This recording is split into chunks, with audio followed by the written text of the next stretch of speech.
So, thank you for coming on the podcast, J.O. No worries, mate. Let me make sure I'm in thing with it. Right, stunning. So, just want to say thank you to Brewstone first of all for the for hosting for having us to do the podcast in your, because it is a Sunday morning and we're drinking coffee and water for the people listening and watching. Yeah, obviously it is 10 in the morning and you've got a big fight coming up, haven't you? So no ideas and beers here. no ideas and coffee, ideas and water. So yeah, if you want to, like, obviously I know your story, I know who you are and stuff like that, but for the guys listening and watching and stuff, do you want to just say who you are and what you do? Most people probably know already, but my name is Jay Harris, Commonwealth, European, IBF Intercontinental Champion, currently fought for a world title. Bit of a mouthful, that, isn't it? Yeah, it is a bit of a mouthful.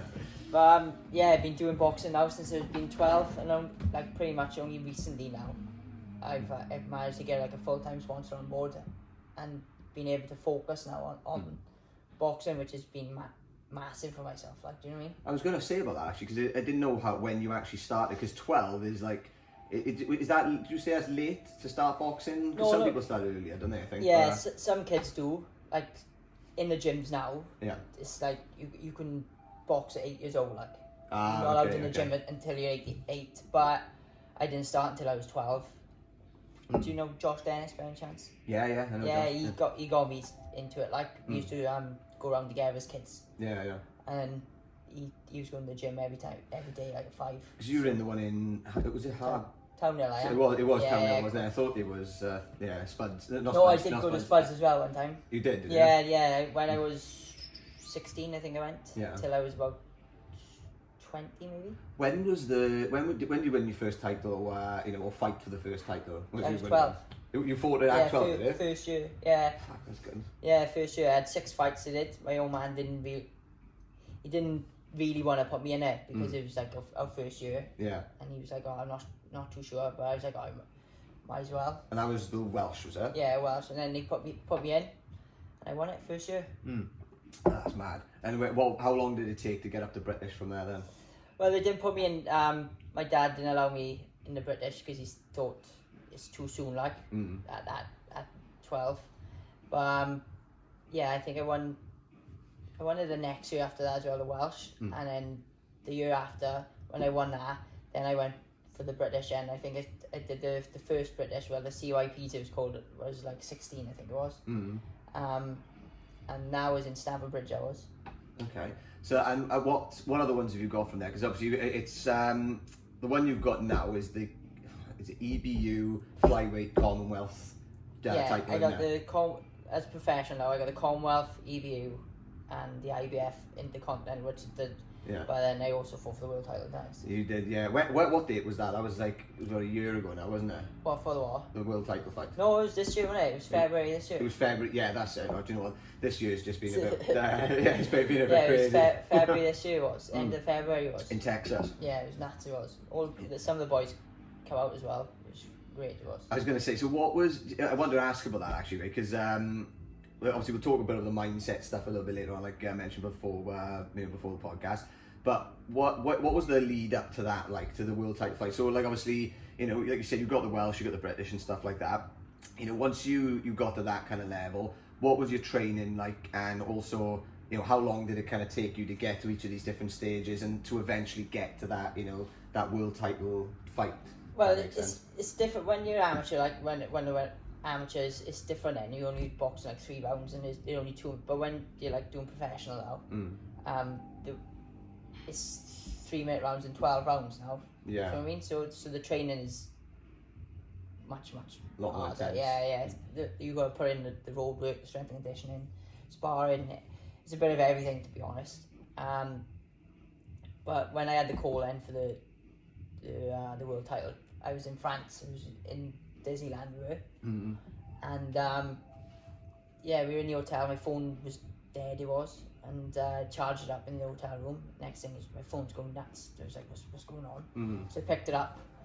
My dad's then saying, oh, we got a world title shot. Like, I was like, oh, this is insane. So I obviously told my missus and Ellie, like, they were just chuffed for me. So pretty much I finished off my trip, and then as soon as I got home, then straight into camp. Yeah, straight away. I did 6 mile run just to see where I was. Yeah.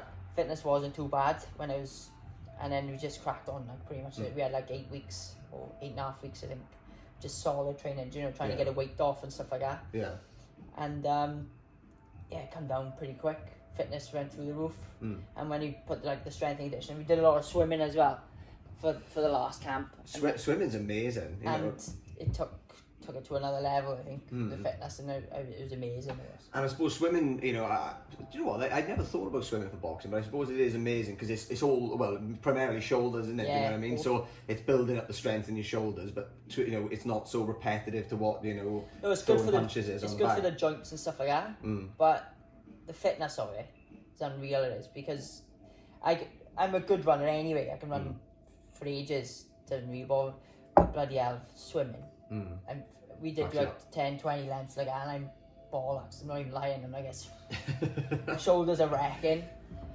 But yeah, I think that's what took my fitness up to another level. Is swimming is awesome. Do you so like you know when you're outside of camp? Then do you like? Are you doing a lot of fit? And obviously, I know you keeping generally fit. But what kind of stuff do you generally do? You know, to keep fit? Is it just the odd kind of run here and there? That's what it was pretty is. Maintenance. Yeah, you just take over. Just you do the odd long run or whatever. Yeah. Like twice a week or whatever, and then we'll be in the gym. And I won't train more than 3 or 4 times a week.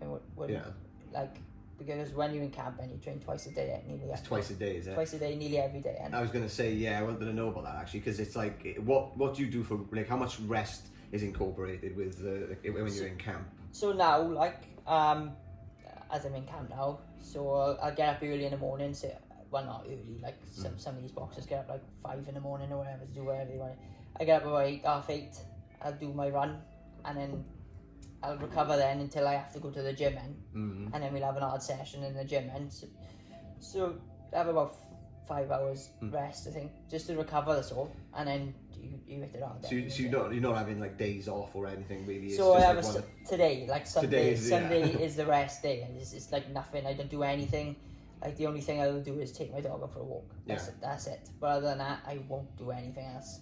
Do you do anything like mobility stuff as well, like yoga or obviously like I know swimming is, I don't know if you'd call it mobility, it's like an aerobic exercise, isn't it? But do you do anything like, you know, like a lot of stretching or yoga and things or not? Do some stretching, not as much as I should, like, if I'm honest. But the strength and conditioning coach now, Joel, he's got a thing in the YMCA in Swansea. Yeah. And he's on about getting me in the yoga classes down there. So I said I've always wanted to try it. Do you know the Hot pod, yeah, that's the one.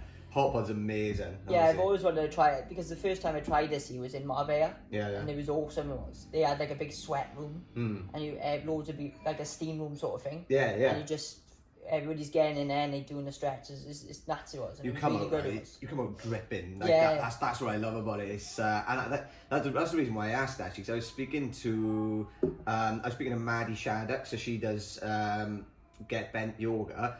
And you know, she's into everything, to be honest. She does like I'm sure I've mentioned her on the podcast as well. She always gets like a plug in this podcast, but she's into like I think she does Brazilian jiu-jitsu, and she does the yoga alongside as well, the triathlons and things like that.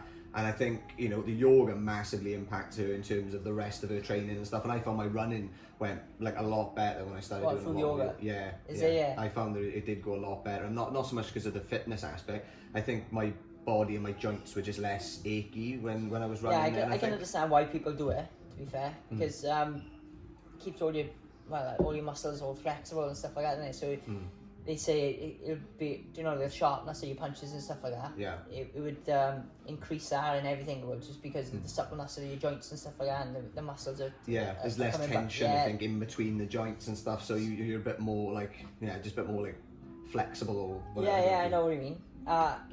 If I can get into it, I would definitely do it because I've been gagging to do it for ages. Yeah. I just never got around to doing it. You can't. It's a bit awkward at the minute because of COVID as well. And like you can do yoga, but you can't do it in a tent with a load of other people, they can't. Obviously, they stopped the hot pod. Yeah. They're still doing online classes and stuff like that because yeah, it's impossible to keep. They could keep distance in there, but the air is still circulating because it's in like a tent, so it would just it'd be a bit of a nightmare, to be honest. So you do that in town as well, the yacht pod stuff, innit? Yeah. I've seen it in it's by the police station there.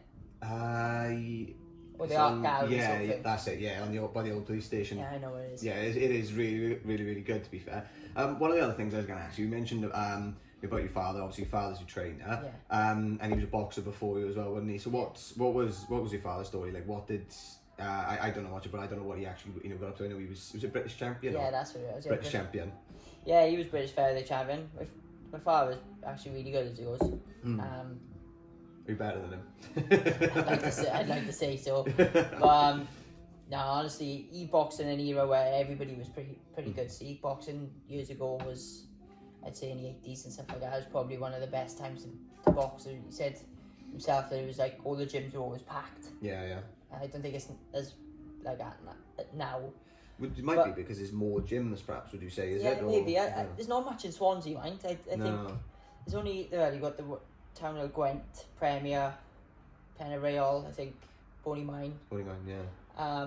Blind of Ice. I think we only got about 5 or 6 in Swansea. I think there's only 2 in Neath, 2 or 3. There's not many around, like. Yeah, that's true. I mean, I suppose if you go to places like Bristol or London and things yeah, like that, there's plenty of them. a lot more. But, yeah, he said back in those days, everything was like competitive as well, because even as a professional, there was only like, now we got like 4 world title belts. I think back then was like 2. So okay. that means the best, that's after fight the best. There's no ducking and dodging like it is now. Like people get to pick and choose whoever they want to fight as a world title. Like it's so which is the kind of the main belt then, essentially? I'd say WBC is probably the best one. Right. Okay. That has been around since the start, like pretty much the WBC. Yeah. So that's the most prestigious one, I think. And is that? It's not the one. That's not the one you. That's the one I fought for. It is the one you fought for. Yeah, I thought it was. Yeah. Yeah, it's a lovely looking belt as well, to be fair. You get there. When's the where is the? Would it be against the same guy again? Do you think? If he still has it, as I said, I love the rematch. I would. Yeah. Just to have another shot, because I remember watching that and I was on pins. Yeah, it was a great. it was a great fight, mind. But I just still think I'm better than him. Like. Yeah. I honestly do. Well, I remember watching it, and it was an amazing fight, and from what I remember, I think we because he went through the points, didn't he? Yeah. It was very close from what I remember, wasn't it? Yeah, well, one judge had it like ridiculous. It was like I think he only had me winning like 2 rounds, something like that. But the other 2 judges, I didn't really argue about. I think it was only 2 or 3 points in it, and I got knocked down. So yeah, the 2 points. That's neither you nor that type thing. That's it probably because you get a 10-8 round off the 2 points. So I think if I didn't go down, it would have been like maybe a point or a draw. Maybe it doesn't matter. Would you say that was your hardest fight to date? 100%. Yeah. Definitely. Yeah. But it's an experience I'll never forget. Like it was unreal. It did look amazing. Like, the crowd cheering as well. The boys that went. It wasn't so much the crowd. Well, the crowd cheering, right? But going in was mental. Yeah. So I was like, I was standing in where you have to come out, and so we had this big massive where all the people would be around you. Oh, they were shouting abuse at me and everything. Telling me I was going to die, spitting over. And, oh, it was terrible. Was that because it was Mexicans? Yeah. Oh, it was awful. I was like standing there, like, Jesus Christ, what's happening? I was like, so we were walking down then, and he's like, Harris, you're gonna die, stuff like that, screaming at me. They're slagging off all the boys that were with me and everything. Yeah.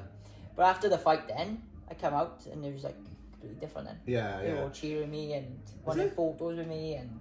Should have told them the fuck off. Honestly, I've never seen any, like my family were like, my mother and I was sitting in the front row. So I went and met them, and after I went and sat with them, I just mobbed as soon as I come out. People just grabbed me, photo, can you have a photo of my kids and stuff like that, sign this, sign that, and I was like, this is insane. I've never seen anything like this in my life. I've never even done it. I was going to say the fight itself was incredible. Like, it doesn't surprise me that people were coming up to you after that, just because I remember I was in Ford's Club in Swansea, and it was like I just remember it was just going wild, you know, when we were Yeah, there. And it was 2 in the morning, wasn't it, I think. Yeah, I had a few of the, they had a lock-in, didn't they? I had a few of the boys send me videos from that as well. Yeah. From the pub and stuff. It was fair dues. It was a few lock-ins. It was in Swan. You had the Fairfield one, you had Fords, and you had maybe the Coracle, I think. It might as have well. been the Coracle, yeah, probably. Had one. Class. It was just brilliant. It was amazing. So what's the next fight now? That's you defending your flyweight champion. Yeah, the Commonwealth champion. Yeah, it's a good fight, to be fair. I told them I didn't really want a shit person. I didn't want anybody I could just It wouldn't really do anything for me, if I'm honest. You want somebody that's going to actually challenge you, and so they come up with this, and yeah, it's a decent fight. Yeah, where's he from? He's from Liverpool. Yes. Liverpool. Yeah, he is. He fought for the British title on his last fight. He did. Weight above all. So he's dropping down a bit. But yeah, he's a decent fighter. He's quite awkward, like. Yeah. But awkward. But I think it'll be good. I do. It's getting me a little bit excited. Do you study your opponents then beforehand, or do you kind of more focus on your own stuff, or you know? My dad does a lot of the studying. Yeah. If I'm honest, he has a little look of it, but I do have a little look. But I watched the last one of it anyway. Right. But as soon as I got announced, I had a little look of what he was about. Yeah. But then I just focus on the training and pretty much. I was gonna say, because that can go two ways, can it? I mean, it's like, it's good to. I suppose you're looking at like market research in there, the same as a business. It's like, you know, if you focus completely on what the competition are doing, you're not focusing on yourself. And also, if they are really good, you could start that mentality can kick in where it's like, oh, you know, fuck, is he going to beat me type thing? He's not really good. Whereas I suppose if you just have a little glance, you just see what kind of style they've got, but you don't really focus on them too much. You just focus on yourself. It's it's like the horses when they're racing, they put the blinders on their eyes, so they're not looking left or right, they're just focusing straight, you know. Yeah, it's exactly what it is pretty much. I have just had a little glance at what you said. I don't really take much notice. My dad does all the research pretty much, and then we implement the game plan and do it that way. And with the mindset stuff like we was talking about earlier, how much, obviously you did say this before the podcast, just for the guys listening, like how much do you think it impacts your mindset and your confidence going into it? How much do you feel that impacts the overall like result from the fights, like in comparison to like your fitness levels and your boxing skill, for example? Yeah, there's loads of it. As you said, you can get in your own head sometimes. Do you know if someone's good on the other end? Some people, they can lose before they even get in. Do you know what I mean?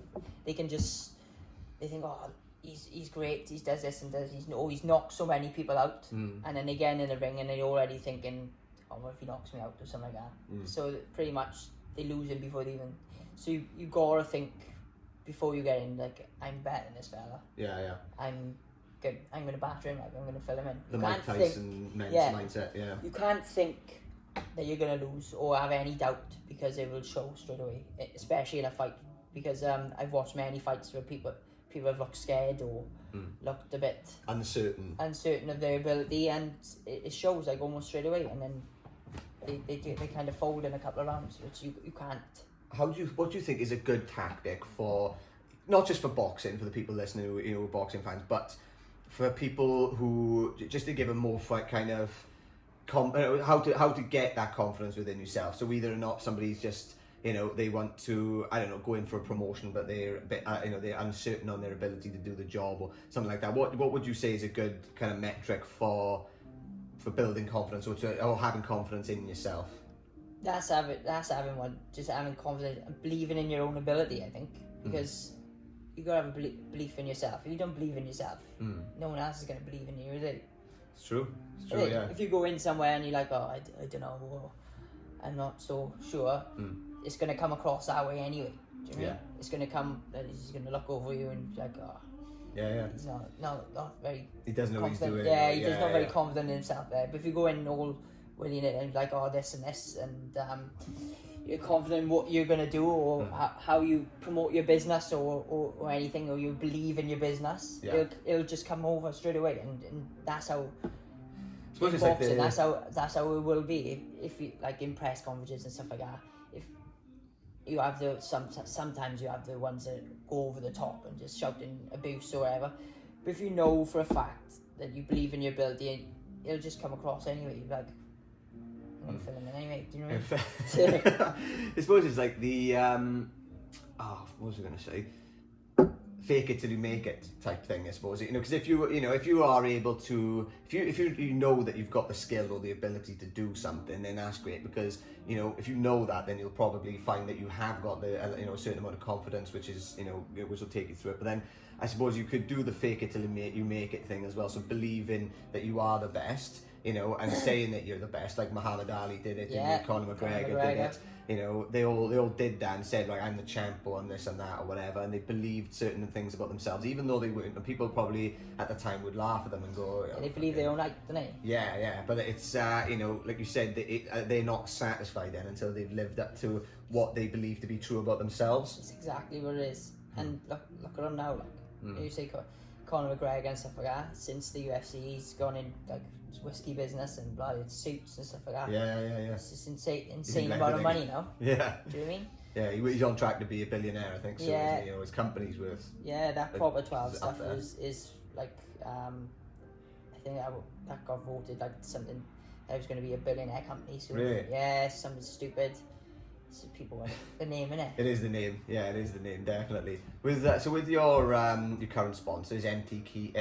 No, they promote me. They promote the so my sponsors. Yeah. There's a sponsor called A&R Specialists, Limitless, the trampoline place, Sea Lift Diving, and I got like the CBD stuff in, like 420 CBD and someone else sponsors me as well. Sea Lift Diving, what is that?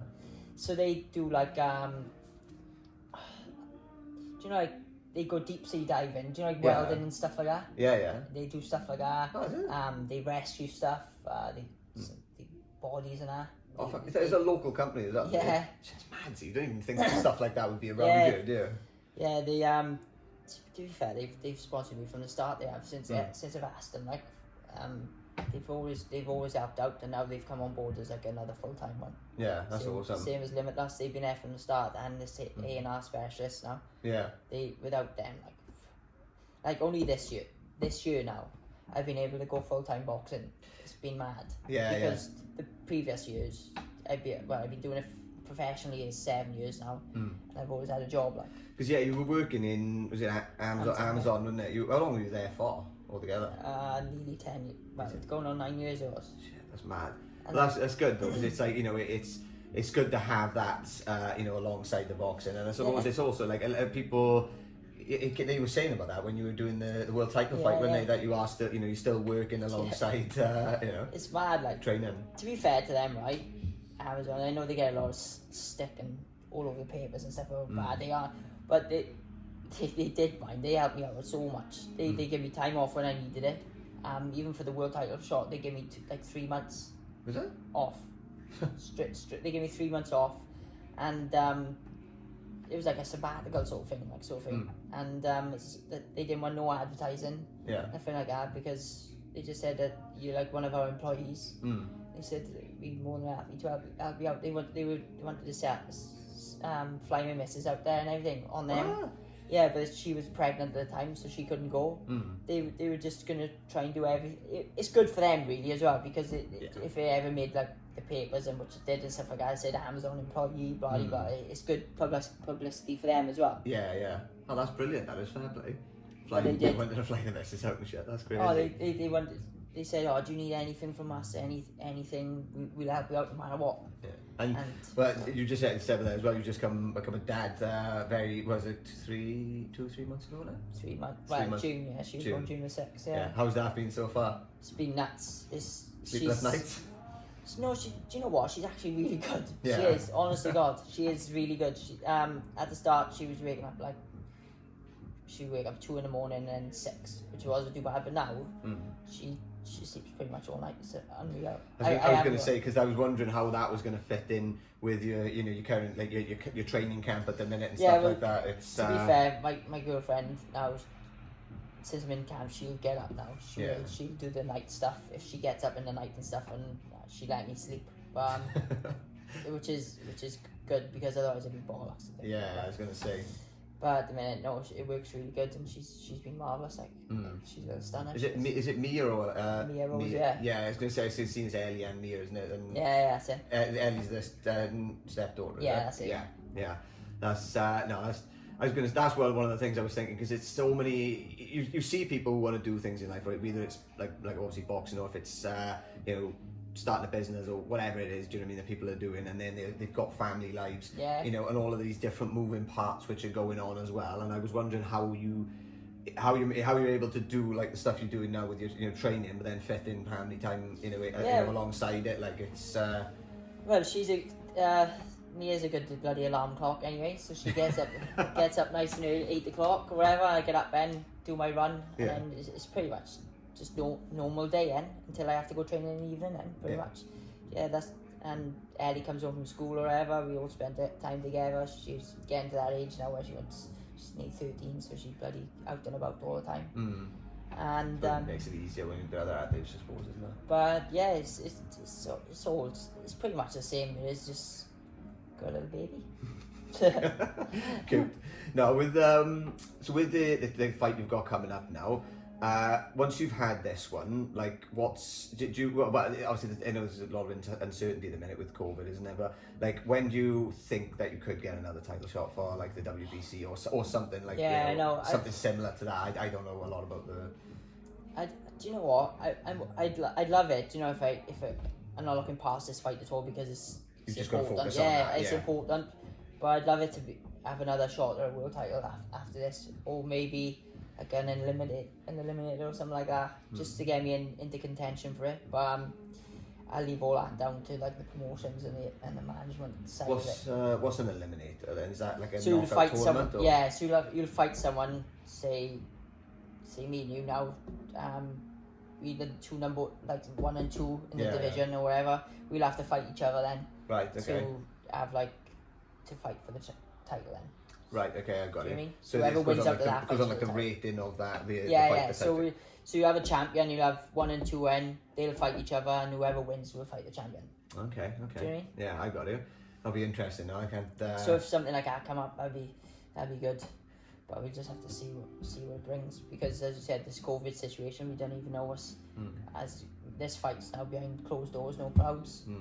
So I think that could be the future of boxing for the foreseeable future for a minute, which is crap. But we talked about this just before the podcast, didn't we? And you said about when you sparred it, you said in an empty gym, didn't you? And that was weird enough as it is. Yeah, because you can't hear any like boys working out or hitting the bags and stuff like that. It's just me and this fella just punching out at each other, and you can hear it. It's like echoey and everything. So I'm guessing that's what it's going to be like when I fight now in 4 weeks. So it's going to be strange, you know. Like obviously, I asked you just now, didn't I, about the if they were going to do something like they've done with the football crowds, which is like just artificial crowd noises and whatever. But I can't imagine it. No, it doesn't really work with the boxing, I think. No, because it's more like the build up when the big punches are thrown, then it's like it goes off then, doesn't it? Whereas football's a bit more consistent. Yeah, of course it is, but no, I don't think it really works with the boxing, I think. But we just have to see. But I'm looking forward to it. It's a new experience, isn't it? So it's life's full of experiences, isn't it? So we just have to take them. And you're on the water beer as well, aren't you? So you're detoxing. Oh, that's one of the things I wanted to ask about is diet. So what's your diet like when you're training? What kind of for somebody listening who's wants to get into boxing, or if they're already involved in boxing and whatever, like what kind of stuff do you do, diet wise leading up to a fight? Right, so my mother's pretty much my dietitian, and that's good, right? But she's pretty clued on what she knows with the food and that. But pretty much I wake up, sometimes I have cereal, sometimes I have eggs and bacon or whatever, but the bacon medallions, so no fat in them. Dinner time then will probably be like a light lunch, like wrap, or we make soups and stuff like that, which is quite nice. And then my mother will do like the teas and stuff, which would be pretty much from anything. Sometimes I've had Indian curries. My mother does proper, like she makes it all fresh ingredients and stuff, so there's no fat in them. I have obviously the chicken and rices, but we switch it up day by day. so it doesn't seem like it's so repetitive. Like that's good. Yeah, no, it's not like a chicken and rice standard diet like most people. Because I or remember one trainers year I tried this diet, and it was like chicken, asparagus, and spinach. Right. Yeah. Every day, right? Every day for about 4 weeks. Yeah. I hated it. Yeah. I was so ratty, so horrible. I hated it so much. I can never forget it. And it just made me so annoyed with it. You know, I was coming home from training and I'm starving hungry, and I was like, oh, what have I got again? Oh, I tell you, chicken, asparagus and spinach. Like, I'm like, it's just crap. Like, I hated it. But now, with the diet that we have now, it comes down nice. The weight comes down lovely. Yeah. But it's loads of different meals, so it's a nice variation. Like, it's not boring. Like, That's good. That's good. Actually, you've got to enjoy the food you're eating. It's not boring, and to be fair, my mother was the hell of a cook. She did. Like, she made the other day. We did like falafels, but they were like she did like beetroot and chickpea ones, and I'm not a big fan of beetroot. Yeah. Anyway, I don't really like beetroot. It was too earthy for me, but they were class. Yeah. they were lovely. Like, and I never tried them before. And lovely. Do you go like did you like reduce your meat consumption or anything like that, or is it just primarily fat that you cut down on? Is it, or like I eat a lot of salad and stuff like that, but I do eat a lot of meat as well. Yeah. I do eat, like, I can eat any meat, but no, I cut out carbs mainly. Oh, is it? Yeah, I don't eat much carbs. Because like it slows you down or something like that, is it? Or longer to process? No, so I cut out all the bad carbs I do. Like white pasta. Stuff. Yeah, white pasta, potatoes, bread, pretty much they go. Right, so it's sweet potato then. Yeah. I have that instead. If I'm gonna have pasta, I have wholemeal pasta. Right, okay. And if I have like rice, it's wholemeal rice as well, or brown stuff, pretty much. Oh, that's good. So get rid of all the white and the, as you said, it's so starchy in it. And if you eat all that, it sits on you, I think, doesn't it? Like, and if you eat it at a certain time, it just lays on you through the night. Then so they go out the window. That's what I miss the most. Then bread. Oh, I love it. I do. I'm a fan of. I've all through lockdown, right? Because I've been working from home. I've been having salted butter on toast with honey, right? And I have like 2 or 3 bits in the morning, and I know it's no good for me, right? Like, but it is just stunning. It's so nice. But like, it's typically like when I was working, out in the office and stuff, I wouldn't be having breakfast because I'd be going to the gym. Right. And then I'd be going somewhere and I'd be having like a banana and a bits of just food on breakfast on the go. Yeah, pretty much. But all through lockdown, I've been waking up, and then having like a proper big breakfast with some fruit and things as well. And it's like it's balanced between good shit and bad shit. So like I'm a big fan of salted butter. It's probably going to give me a heart attack by the time. I love it. I do. That is what I miss most when I diet is bread. Yeah. Oh my god! And there's one in Aldi's, right? It's called the malted bloomer. Oh my god, that sounds good. It's the best bread in the world. It is. I'll have a look at that. It's nice and thick. It is. Yeah. Done. I was gonna say, just to finish it up now, do you want to do you want any, like, with your sponsors and stuff? I know we've mentioned them already. Do you want to give them a shout out? Or do you want to like let anybody know? Anything, how to go, and also how to get in touch with you on social media if anyone's got any questions. Yeah, if you want to get in touch with social media, it's just like JRS on Facebook, Twitter's JRS19, and I think Instagram's JRS03. Yeah, I think that's it. It's Harris. I think it's Harris03, isn't it? Is it? I think it's Harris03. Yeah. Or Harris. Well, if they're not on the social media, I put it up anyway. I'll tag you in it and stuff. So. And just the sponsors. Yeah, I give them a shout out. A&R Specialists, Limitless, Sealift, 420 CBD, and there's one more as well. M Body Coach. They've been great. Do you take CBD and stuff? I have taken CBD, yes, I do like it. I do like it. It's been good through the training camp, I think, because it's the muscle relaxant, isn't it? Yeah, it's really good. When I've had like a couple of knocks and injuries and stuff, they give me like they give me the drops, moisturising cream, roll on and stuff like that. It's great, man. If I had like a niggle or something like that, I rub the moisturising cream and the roll on stuff. I'll have to have a look at that actually, because I took it after I'd done the 50 miler, and I did, I was more to just go to sleep really, because it's good for that as well, and stress and stuff. I take it in the morning and night. See. Okay, that's good. Take it twice a day. Yeah. And straight. Yeah, you don't get any, your anxiety, any, like, you know, I think it feels like you've got like a little lump in your throat. Yeah, it's like, good, you don't even notice it, but when you take the CBD, I found that lump in your throat or whatever kind of just disappears, Yeah, and it's really... something you don't even realise you've well, got. The guy said, who gave it to me, he said it's already in your body anyway, the stuff. Yeah, Not the THC, the other stuff, the CBD, cannabinoids or something it's called. And Ah, he said, yeah, so the receptors probably. yeah, he said it just needs, but the government don't allow it.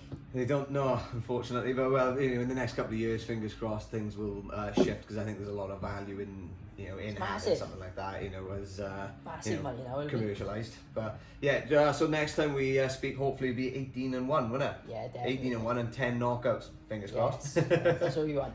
Right. And then come back on then. Yeah, 100%. Hey, thank you very much. Definitely.